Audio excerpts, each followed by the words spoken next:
Disneyland ride closures, new overlooked experiences, and super hidden snack hacks. From one Disney fan to another, please don't make these mistakes on your upcoming trip to Disneyland.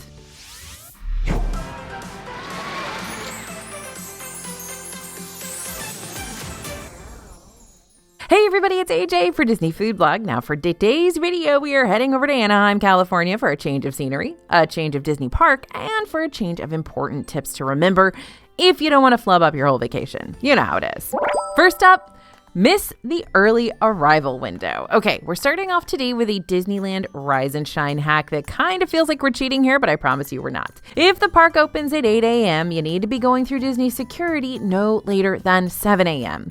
That's because Disneyland soft opens the front gates early because rope drop doesn't happen right at the park gate. It happens inside the park. Being through security and in line for rope drop before the floodgates open is how you can score near walk-ons for rides like Space Mountain and Indiana Jones Adventure or Peter Pan's Flight without paying a cent more for that early admissions perk. More on that later. But if you're rolling up to security right at 8 a.m., you might be shocked to find a whole gaggle of folks already inside and filling up the ride lines. Mobile order is a gift from the Disneyland app. Use it, love it, cherish it, and don't forget about it when it comes to those Disneyland snack windows that you might assume don't use it. Like the mint julep bar attached to Tiana's Palace quick service, for example. You might not think the mint julep bar has its own mobile order capabilities since it's just a snack bar that serves Mickey beignets and, of course, those mint juleps, but it certainly does. And it can help save you so much time when that physical snack line is starting to get a little too long for your liking. Disneyland has been using new technology lately over at their tap styles leading you into the parks. To enter, you'll now scan your tickets using the screens at each individual entry gate. After your ticket is scanned, instead of scanning one of your fingerprints right after that, every guest in your group will use the camera icon on the screen to capture a photo. Once your photo is digitally attached to your ticket, the entry gates will swing open and you'll be welcomed on in. If you have a multi-day ticket or a Magic Key Pass, you'll only have to take a picture for your ticket once, meaning when you return, you'll just scan, smile, and come on in. Easy as pie and super quick too. Now, of course, they always used a photo system, but it wasn't one that was automated like this, so this is brand new. We've seen Fast Pass and Lightning Lanes change so often over in Disney World. And while Lightning Lanes have also been updated with name changes and what have you over the years in Disneyland too, the premium skip the ride line system here isn't all that different from the original Max Pass system that was in place before Lightning Lanes became a thing. Here are two of the main differences that you're going to find between Lightning Lanes and Disneyland and Disney World. One, while you can pre-purchase multi-pass on either coast, this premium service will automatically be applied to each of your park ticket days in Disneyland. But in Disney World, pre-purchasing multi-pass means you're still free to pick and choose what days you want to add this premium service to.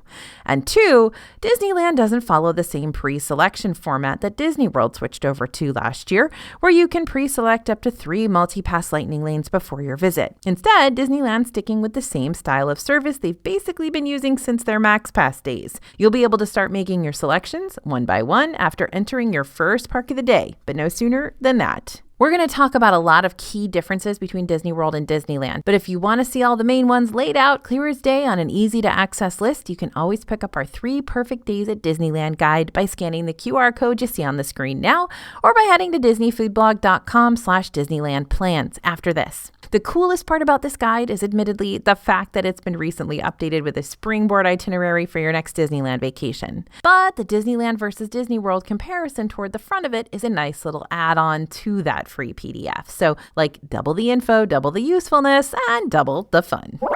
Okay, there's actually one more key difference you're going to find between multi-pass on the West Coast and the East Coast. In Disney World, along with your multi-pass purchase, you'll get select PhotoPass pictures that you take during your visit, but only on the days you're using multi-pass and only for those on-ride photos whenever they're available. But in Disneyland, you're going to get all your PhotoPass pictures for the entire trip, including the on-ride ones, the ones in front of iconic sections of the parks, the magic shots, all of them. So take advantage of those PhotoPass spots as often as possible so you can really get your full money's worth out of this multi-pass service. You rarely ever have to pay the full asking price for a Disneyland trip, and that's thanks to the offers and discounts page on the Disneyland website. These savings and promotions opportunities switch up regularly, but often feature discounts on things like park tickets and Disney-owned hotels. So never book a Disneyland trip without looking to see if you can land it for 10, 20, or even 40% cheaper. Slow your roll, friends. As easy as it is to park hop between Disneyland Park and DCA, because they're literally right across the Esplanade from each other, you can't just step inside Disneyland to grab a quick bite from Jolly Holiday Bakery right at Rope Drop and then hop immediately to DCA after that. Park hopping doesn't start in Disneyland until after 11 a.m., so you'll need to make sure the park you're starting in is the one you want to stay in, at least for the next few hours.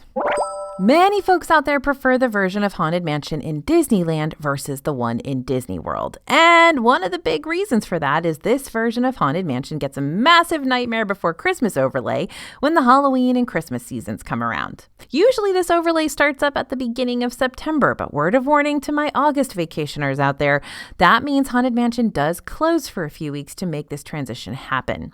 Similarly, towards the beginning of January each year, the Haunted Mansion closes again to normal haunting form, and all the Halloween Town residents go back home for the time being. So if you don't want to potentially miss out on Haunted Mansion, then mid-August or early January Disneyland trips are something you're going to want to watch out for, because it just might leave you disappointed by its lack of grim grinning ghosts.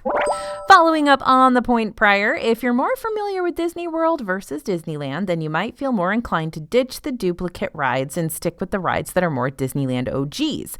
And that's not a bad strategy, but I definitely wouldn't go and completely skip out on all the duplicate stuff.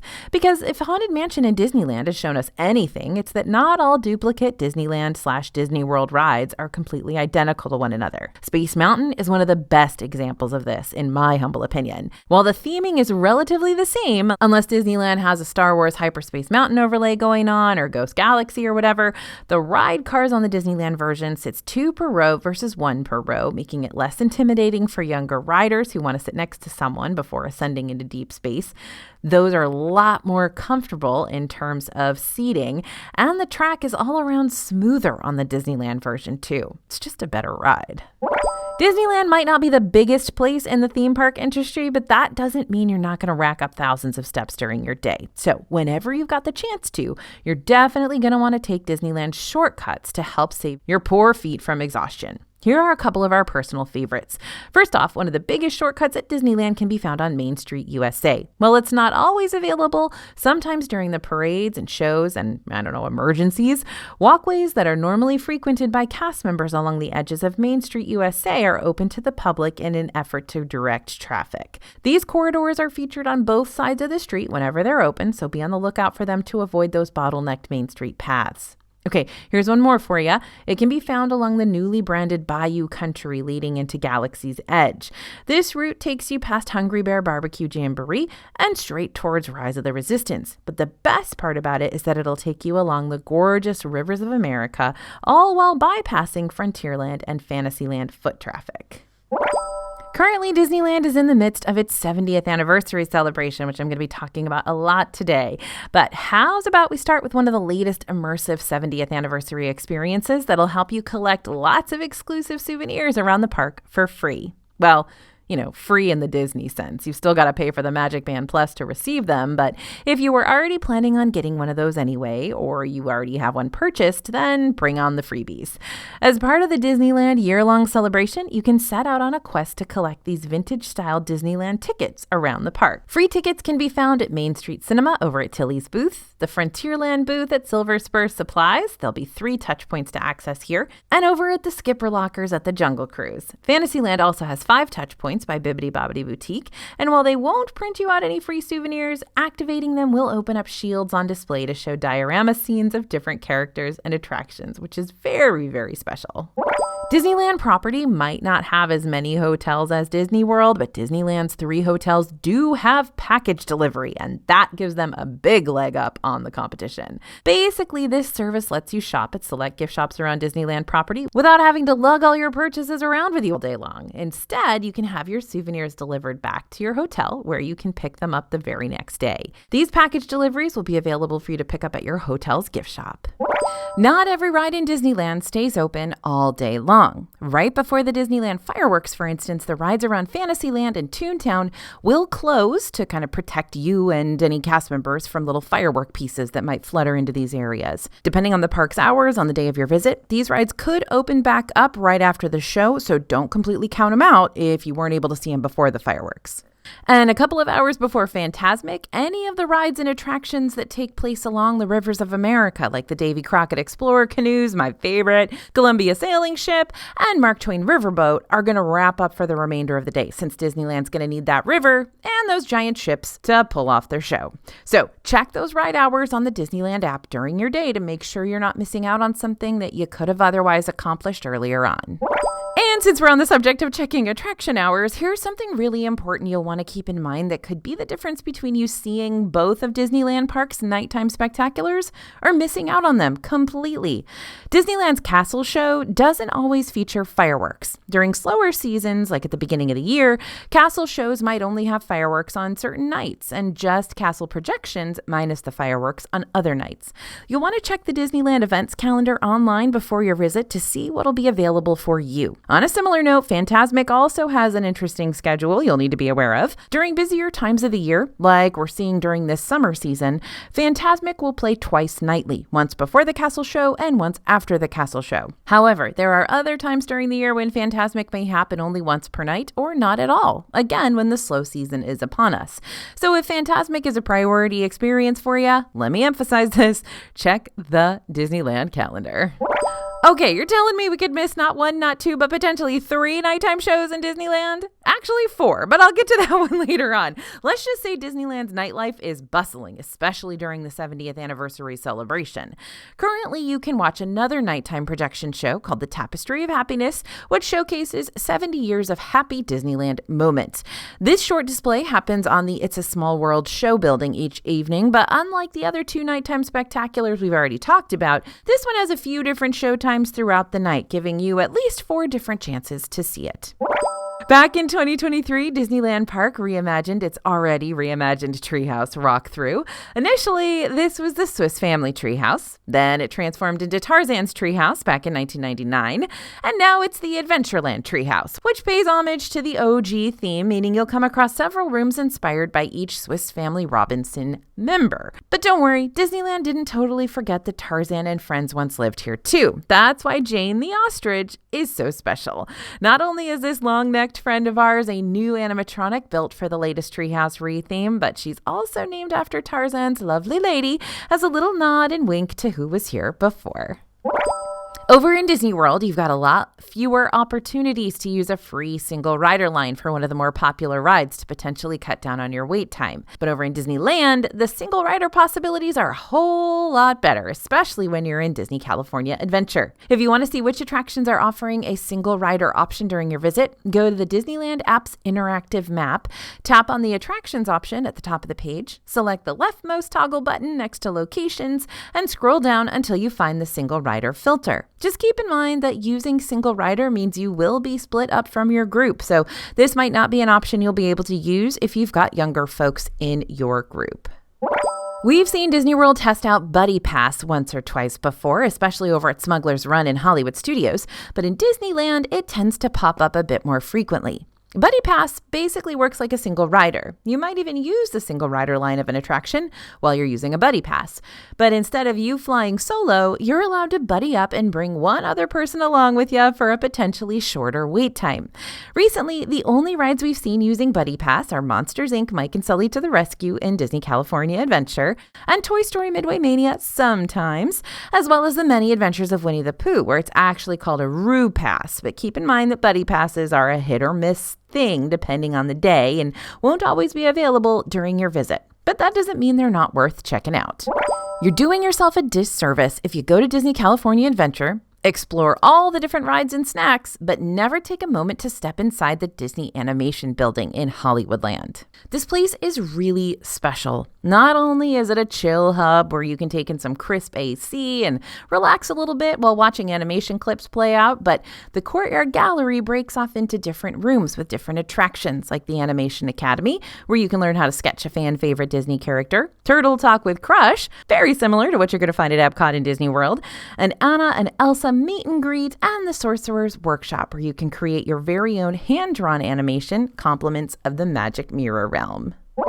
One of the coolest immersive souvenirs that you can purchase during the 70th anniversary in Disneyland is called the Key to Disneyland. About time. I've been searching for that for years. The Key to Disneyland is an interactive $60 experience, so yes, it is a little pricey, that'll send you on a journey to unlock the magic around Disneyland. Once you've unlocked all the magic in all 9 lands in Disneyland Park, you'll head to find the Mickey Topiary Finale Lock Station by the entrance near the newsstand and tunnel, to unlock even more surprises, which include one of 9 commemorative trading pins. This experience can be done at your own pace throughout the celebration, so it doesn't all need to be done in a single day. Your key will save your progress, so you can pick up where you last left off on a different day. Now, let's say you didn't get the chance to go to all 9 touch points during your visit, and you're not planning on returning to Disneyland again before the 70th anniversary wraps up. Does that mean your Disneyland pin is just stuck in your key forever? No. Over on the Key to Disneyland page via the Disneyland website, you can find a link to the instructions sheet for the key in the FAQ section. This will lead you to a page that not only helps you figure out how this key works, but you'll also find the override option. What you'll need to do is insert a pin into the teeny tiny hole underneath the D-shaped toy handle and press it for 3 seconds. All icons, finale light effect, and a song will play, and then the key's hidden chamber will open to reveal the trading pin inside. Yep, you guessed it. Here's the 4th nighttime show you can experience in Disneyland at the moment. Paint the Night has returned after being MIA for years. But if you weren't able to see it before it went on its extended hiatus back in 2018, this is a parade that features over 1 million dancing lights spread all across the parade floats and characters and dancers, which illuminates the nighttime streets with so much color, it'll be hard to look away. And what makes Paint the Night's return even more fantastic is the fact that Disney's updated the costumes and floats to make this parade even more stunning than before. And we loved it a whole lot before, too. Currently, the parade is set to have start times of 8:45 and 10:45 p.m. But as always, make sure you're checking the Disneyland app for the most up-to-date information. Now, Paint the Night might not be sticking around forever. It very well could wrap up after the 70th anniversary ends next summer. However, if you want to make sure you get an exclusive parade viewing opportunity of it while it's still here, you can always purchase a Paint the Night dining package at the Plaza Inn restaurant. This package includes reserved viewing and a meal that you can pick up from 1 to 4 p.m. So you don't have to have a room booked at one of the Disneyland resorts in order to visit them.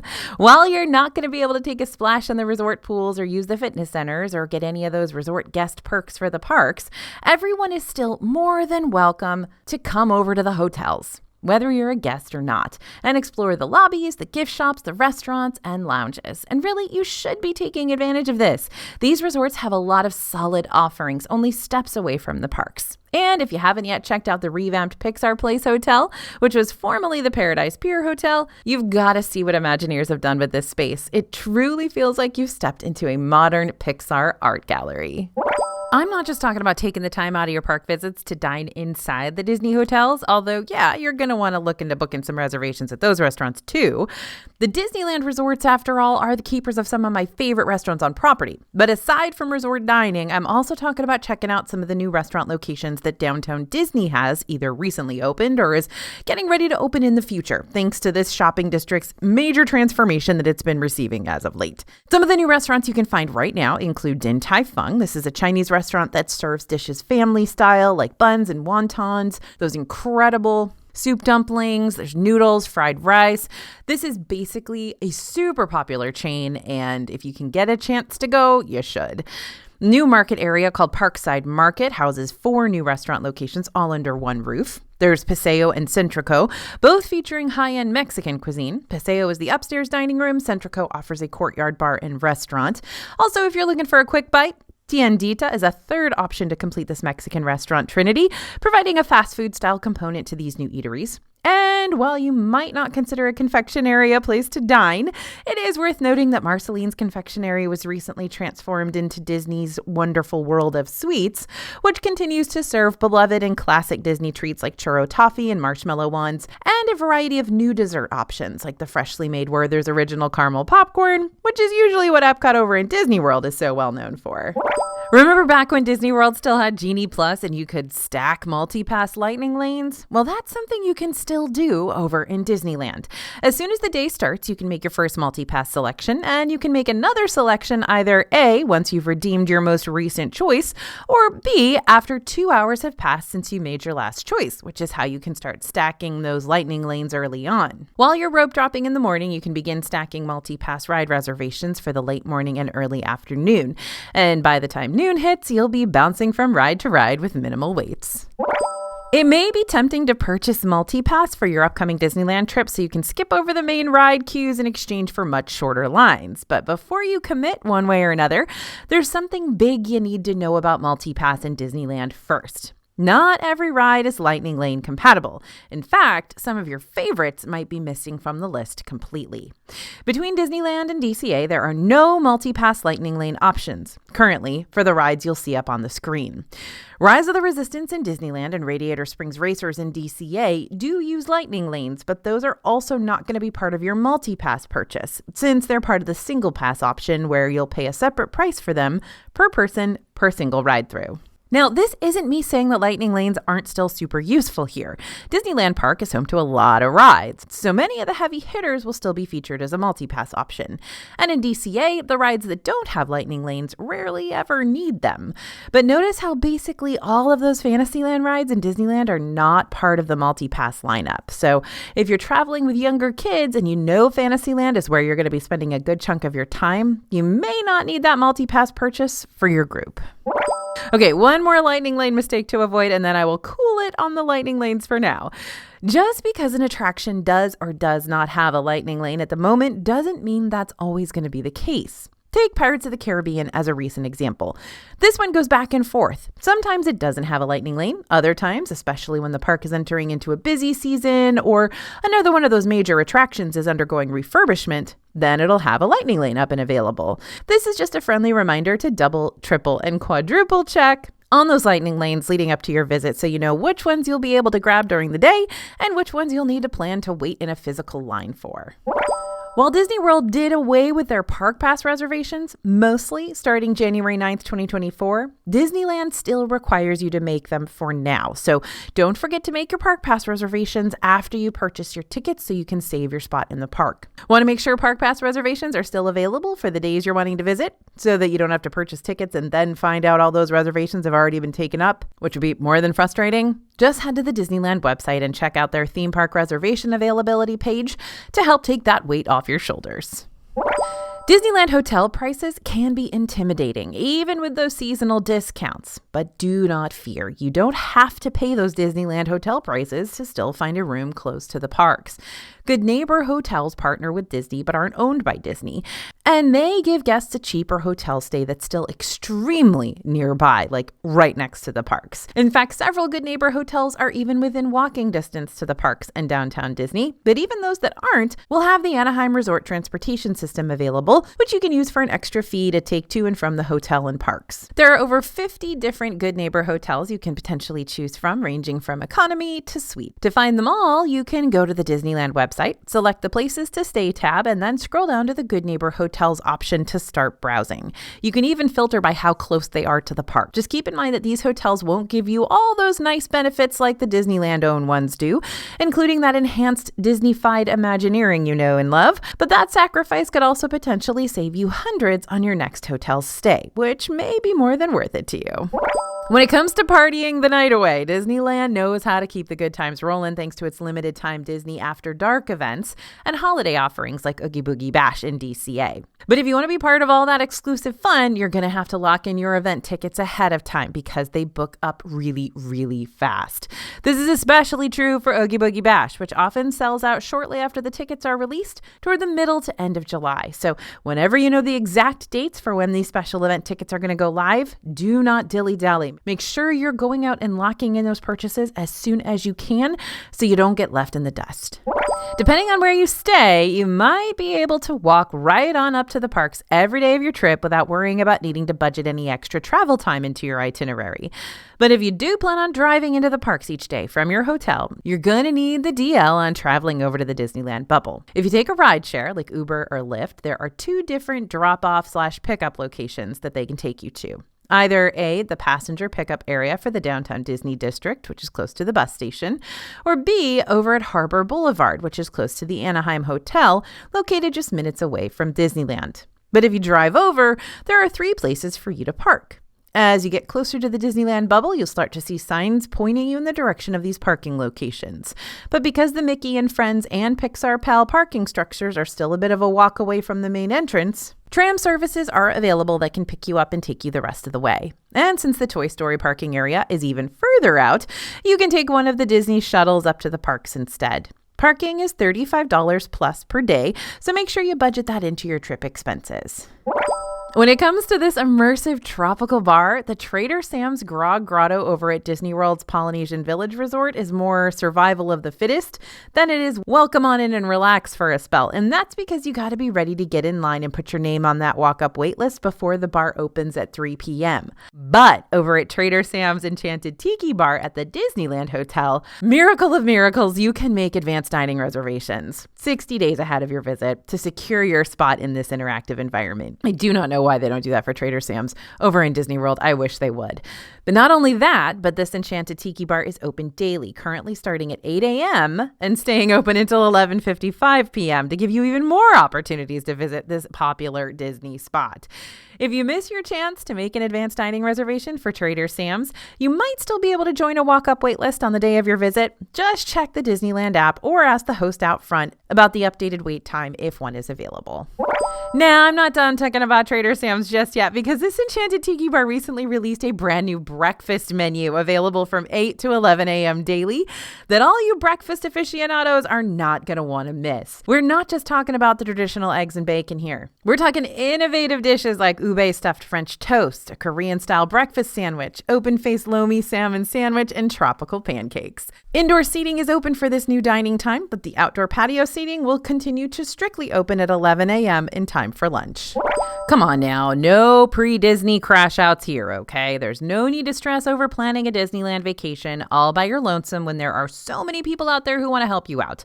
And I'm not just talking about me and the DFB team, although we always will be around to lend you a helping hand, don't you worry. I'm also talking about the super helpful and free of charge Small World Vacations team, which is an authorized Disney travel agency that'll help you and your family plan out every step of your vacation and find you the best deals along the way too. This is especially useful if you're a Disney World family and you maybe haven't been to Disneyland yet. They are going to be able to help you make that transition very easily. If you want to reach out for a free quote, I'll link the info down in the description for you. Just make sure to let them know your good friend AJ from DFB says hello.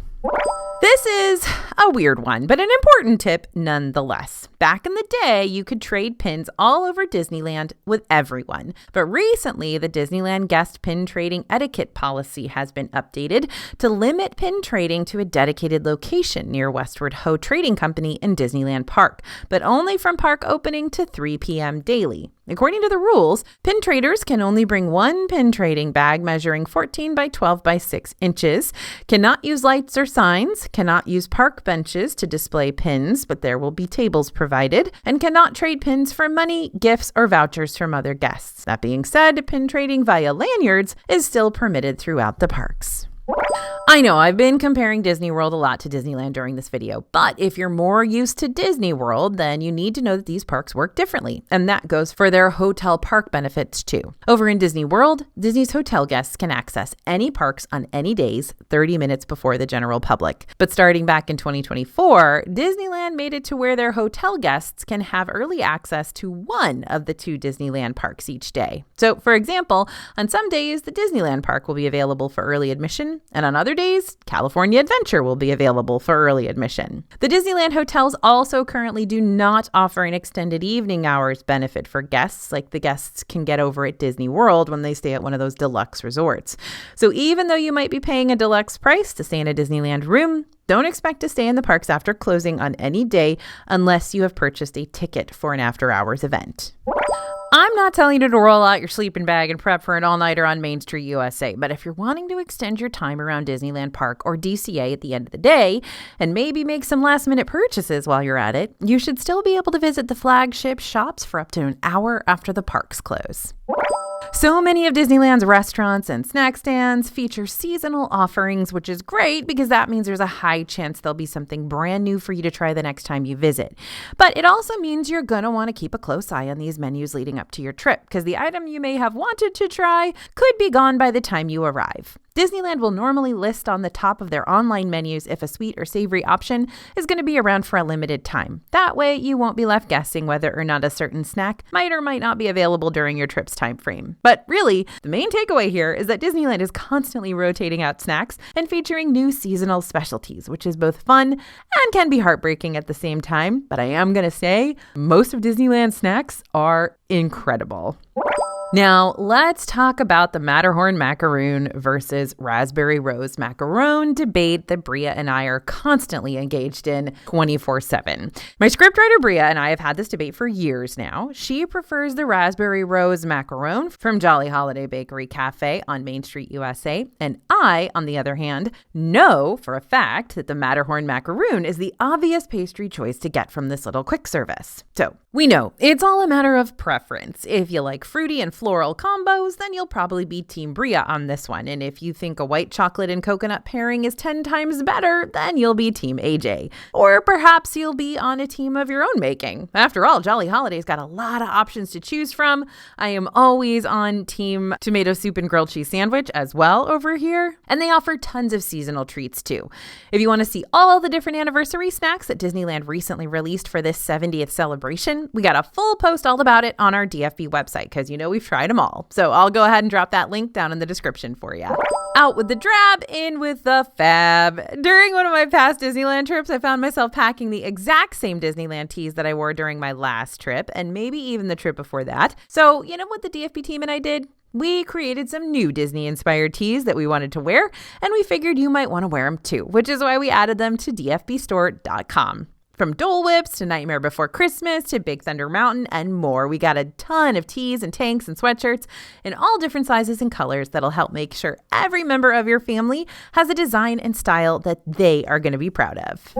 Oh, this one's kind of sad. So Disney California Adventure's classic red car trolley that once offered daily rides up and down Buena Vista Street permanently closed at the beginning of 2025. And when I tell you it had quite a send-off, I'm not kidding.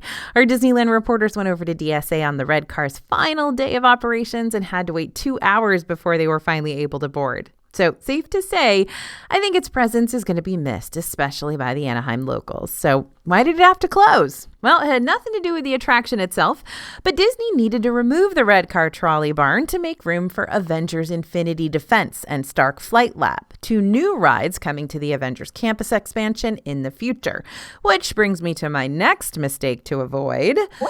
Disneyland's 70th anniversary might be in full force, but Disneyland's got a whole lot more going on behind the scenes that's going to drastically change the future of these parks. Disneyland Forward was officially approved in May 2024, and this plan will be hugely transforming Disneyland over the next decade. You can learn more about what that might look like during our DFB video, Where is Disney's $60 billion going?, which is up on the channel now. But here are the things that are confirmed and coming to the Disneyland bubble at a later date. I already gave this one away in the point before, but Avengers Campus will be adding 2 new attractions to its land, Avengers Infinity Defense and Stark Flight Lab. This expansion isn't technically part of Disneyland Forward, but it will be part of the plans that ultimately shape Disneyland altogether over the next decade. Also over in DCA, there'll be the new Pandora World of Avatar expansion. This will be different from the version over at Animal Kingdom in Orlando, since it's going to feature all new adventures based on Avatar: The Way of Water and Avatar: Fire and Ash, and more upcoming Avatar films. Unfortunately, to make room for this expansion, Mike and Sully to the Rescue will be closing in early 2026. So if you want to ride this dark ride one last time before it's gone, this year is going to be your last chance to do that. And if you didn't think enough excitement was already going to be happening over in California Adventure, you'll be thrilled to know that this park is also planning on getting a new boat ride attraction themed around Pixar's Coco. This ride will break ground in 2026 and will be added near Paradise Gardens Park and Pixar Pier in areas that are currently predominantly backstage. So California Adventure hosts 3 different festivals during the year, and each of these festivals brings limited time entertainment, demonstrations, and most importantly, food. You're going to find several different exclusive food booths during these events, but instead of going up to each booth individually and waiting in line to pay for your items booth by booth, you can order and pay for everything you're going to eat at the festival in one go. I love this. I wish they would bring this to Disney World. I don't know why they haven't. Anyway, just choose a booth, any booth, preferably the one with the shortest line, and order everything you want to try from the fest once you get up to the register. Doesn't have to be from that booth. It can be from any booth at the festival. The cast member taking your order will print out the receipt of all the items that you ordered. Then all you have to do is bring your receipt over to each respective booth and pick up your items without having to wait and pay for every single one of them. So, in 2025, those beloved fudgy eggs that have been such a staple spring treat inside Disneyland for Easter did not return to the confectionaries. We were shocked and heartbroken. That being said, we still saw that the handmade candy canes were being crafted at the end of 2024 in Candy Palace and Candy Kitchen at Disneyland Park and Trolley Treats at DCA. So, we're crossing our fingers and toes that those minty dudes aren't going to be disappearing on us like the fudgy eggs did. The Disneyland candy canes are such a huge deal with locals and out-of-towners, all of us Disney fans, because they're massive and made fresh in the shop on select days throughout the holiday season. Last year's distribution used a wristband/mobile waitlist system to handle the demand, and there was a limit of 1 candy cane per guest per day. But the rules tend to vary at least slightly each year. We'll keep you updated on what the candy cane deal will look like in 2025 once more details are released, but I'll just be happy to see them return to the confectionaries in the first place. Dear fudgy eggs, we miss you. Please come back in 2026. Love, your friend, AJ. For the first time in Disney history, guests will be able to see Walt Disney through the magic of audio animatronics technology in a new show presented in the Main Street Opera House. Walt Disney: A Magical Life will make its debut on July 17th, 2025, which just so happens to be the park's actual 70th anniversary. During the show, you'll hear the story of Walt Disney's life through remastered footage and audio recordings, as well as through the first ever Walt Disney animatronic that longtime Imagineer Tom Fitzgerald has confirmed will represent Walt in 1963, just 3 years before his death in 1966. This new show will have an initial run as the only show playing in the Main Street Opera House, but ultimately it'll share a space inside the theater in rotation with the Great Moments with Mr. Lincoln, once that initial run is complete. We've talked about the 70th anniversary shows, attractions, snacks, souvenirs, more shows, but Disneyland's not done with the brand new offerings yet. Yet there's so much more to experience for a limited time during this festive season, and it'd be a shame if you missed out on what could have been one of your favorite Disneyland memories just because you were uninformed, and we cannot have that happen, not on my watch. Along with the 70th anniversary activities we've already discussed, you can also meet Mickey, Minnie, and friends in their new 70th anniversary attire, catch the Celebrate Happy Cavalcade at Disneyland Park, which features tons of Disney characters, many of whom we don't see all too often around the parks, including Duffy Bear and Shelley May. Compete over at Toy Story Midway Mania in DCA, since the ride currently has a 70th anniversary overlay. Experience the World of Color Happiness, also over in DCA, which is the only nighttime spectacular going on in this park, but it sure is a fun one with lots of fountains and unique lighting and colorful lasers and fog and dramatic flame effects, and a Muppets pre-show. And at the risk of sounding cliche, so much more. In case you didn't already know, Disneyland's annual passes are called Magic Key Passes, which makes sense because they give you the keys to the kingdom to enter the parks over and over again. These passes frequently sell out and have to be put on pause every now and again. And while sales won't be paused forever, you don't want to wait too long to purchase a Magic Key if you know you're going to want one to use in the near future. If you already own a Magic Key during a time when the keys sell out, no worries, you can still renew it even when the sales are still on pause. Got a little one who's not tall enough to ride one of the big kid rides just yet, or who's just not into thrill rides yet? Then Rider Switch is going to be a huge game changer for the adults in your group. Rider Switch lets one or multiple adults in your group get in line for a ride, while another one stays behind to be with the kids. Then when the first group of adults is done with their ride through, they'll tag team in the adult who had to stay behind, and it'll be their turn to ride. But the best part, if you've got rider switch on your side, the second adult won't have to wait in that huge queue all over again. They can just use rider switch to enter through the lightning lane queue and make their way up to the front of the attraction. Also, the adult who stayed behind is allowed to bring up to 2 people to join them on the ride if that's an option available for their group. To use rider switch, ask the cast member at the entrance of the attraction to help you get it all set up. No app, no hassle, all Hakuna Matata. Earlier on in this video, I mentioned some of the rides that you should prioritize when you get to Disneyland Park by rope drop. But really, your morning strategy is pretty much your call. The only rides I'd recommend not hitting up at the start of your day are Millennium Falcon Smuggler's Run or Pirates of the Caribbean, because both of these are late night sleeper hits. The crowds die down hard after dark, especially if you hang back during the fireworks, and these rides can be total walk-ons right before close. That being said, you might find that the queues for either of these rides also drop down randomly during the afternoon. Just keep an eye on your Disneyland app so you can keep track of those wait times.